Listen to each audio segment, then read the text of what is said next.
¿Qué tal? Mi nombre es Francisco González Pérez, soy estudiante de Ingeniería Civil. Actualmente estoy cursando el segundo semestre en la Universidad de Anáhuac en el campus Oaxaca.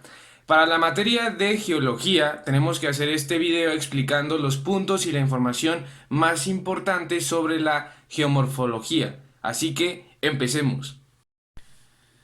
Es la rama de la geología y de la geografía humana que estudia las formas de la superficie terrestre y los procesos que la generan.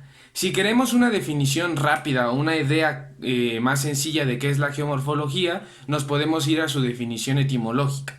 Geomorfología es una palabra que deriva de tres vocablos griegos: geos, que significa tierra; morfe, que significa forma; y logos, estudio, tratado, por lo que entonces podríamos decir que es la ciencia del relieve o de la forma de la Tierra.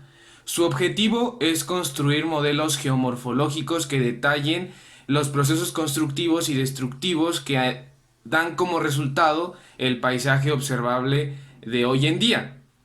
El padre de la geomorfología es William Morris Davis. Él desarrolló una teoría de la creación y destrucción del paisaje, a la cual llamó el ciclo geográfico o el ciclo de denudación. Esta teoría explica que las formas de la superficie terrestre son el resultado de un balance dinámico entre los agentes endógenos y los agentes exógenos que evolucionan con el paso del tiempo. Para aclarar, los procesos endógenos son los procesos generadores de relieve y los exógenos son los procesos desmanteladores del relieve. Unas ramas de la geomorfología son la geomorfología climática, que estudia la influencia del clima en el desarrollo del relieve; la geomorfología dinámica, que era lo que nos decía William Davis, que el relieve presenta un compromiso entre los agentes endógenos y exógenos.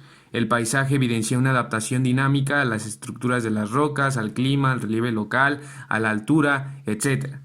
La geomorfología aplicada se centra básicamente en la interacción entre acciones humanas y las formas de la Tierra, en particular en el manejo de los riesgos causados por cambios en la superficie de la Tierra, ya sea estos por causas naturales o por causas inducidas por el hombre.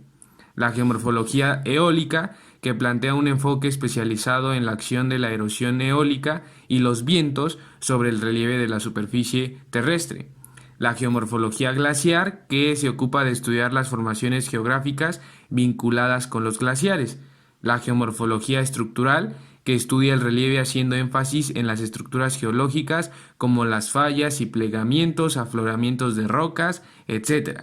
Y por último, la geomorfología fluvial, que se especializa en la acción de la erosión fluvial sobre la superficie terrestre y el impacto de la hidrografía en el modelado del relieve. Los factores desencadenantes de los procesos geomorfológicos pueden categorizarse en cuatro grupos. El primer grupo son los factores geográficos, que es cuando intervienen los elementos de la geografía, tales como el clima, el suelo, la gravedad, la acción fluvial o marítima, los vientos, etc.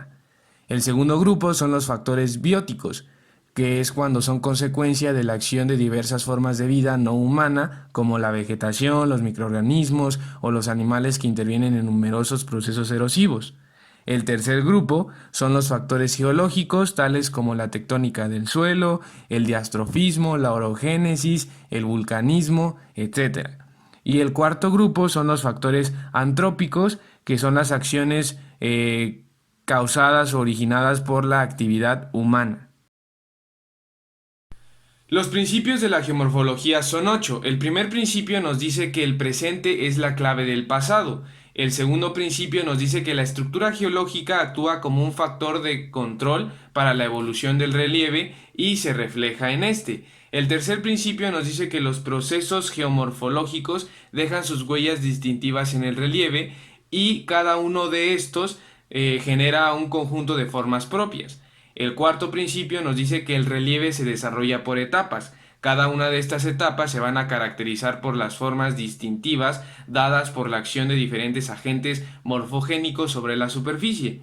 El quinto principio nos dice que la complejidad geomorfológica es más común que la simplicidad. El sexto principio nos dice que solo una pequeña parte del relieve actual es más antiguo que el Paleógeno, siendo la mayor parte de este más reciente que el Pleistoceno. El séptimo principio nos dice que una correcta interpretación del relieve actual solo es posible a partir de la completa interpretación de los cambios climáticos y geológicos que ocurrieron durante el Pleistoceno.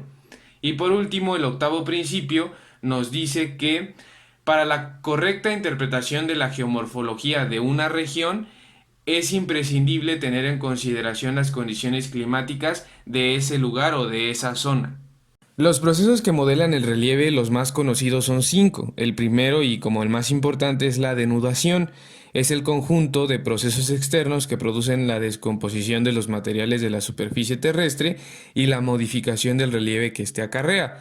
La denudación suele estar compuesta o está integrada de otros tres procesos, que son la meteorización, el transporte y la erosión. La meteorización es el conjunto de cambios que se producen por la acción de agentes mecánicos y físico-químicos. El transporte es la acción por la cual el agua, el hielo de los glaciares, incluso también el viento, desplaza la grava, la arena o la tierra. Todos los materiales que son transportados forman acumulaciones de sedimentos de muchas clases. La erosión es el conjunto de procesos que deshacen los materiales de la superficie en partículas. Y por último, la sedimentación, que es la acumulación de los materiales que han dejado el agua, el viento y los demás agentes erosionantes. Y por último, las aplicaciones de la geomorfología en el campo de la ingeniería civil. Son muchísimas, algunos ejemplos son en la determinación de parámetros de relieve tales como la profundidad de erosión, órdenes de corriente, densidad de drenajes, dimensiones de formas, etcétera, para la construcción de grandes obras como presas, carreteras, puentes, puertos, para predecir antes de que se instale la obra qué es lo que va a pasar y cómo es que se pueden controlar esos procesos actuantes.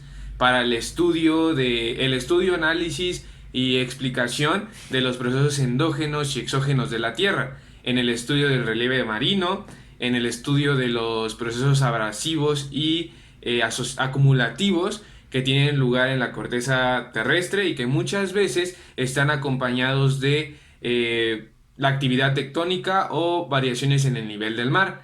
También es muy útil en la rama de la ingeniería civil, que es la planificación urbana.